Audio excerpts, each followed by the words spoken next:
You know that coffee you have every morning? Well, there's an incredible story in every single cup. Okay, so let's trace that journey from a tiny seed all the way to your favorite café. It's this amazing blend of history, a little bit of botany, and some serious craftsmanship. Right, so it all begins with a plant. And that bean, it's actually the seed of a tropical fruit. The plant family is called Coffea, but really two main species dominate the entire world market. And these are the two stars of the show, Arabica and Robusta. And they are very different.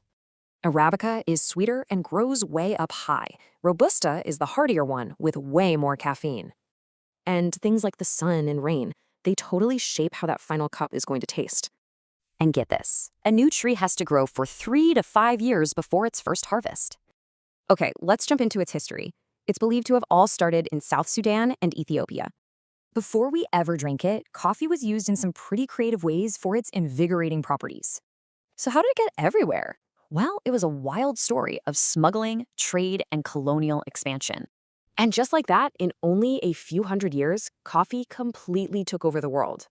So after months of growing, the plant gives us these little fruits called coffee cherries. The crucial part here is getting from this fresh fruit to that stable bean we all recognize. They call this processing, and wow, is it important for creating the final flavor.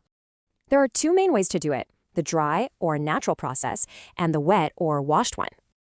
Believe it or not, this single choice completely changes how that coffee is going to taste. So you see, all of it, the plant, its origin, the processing, it all comes together in your cup. And that's what specialty cafes are all about. They help us appreciate this whole complex story. And your barista, yeah, they're basically your expert guide, just like a wine sommelier. Now you know the incredible journey it took to get there. Makes you think, right?